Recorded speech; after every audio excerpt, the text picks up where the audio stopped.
The prophecy did not refer to a woman. It spoke of a boy born at the end of July. Yes, but he thinks it's her son. Hide him. Hide them all. I beg you. What will you give me in exchange, Cerberus?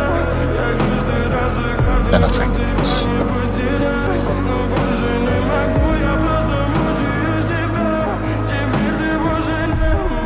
Really? After all this time? Always.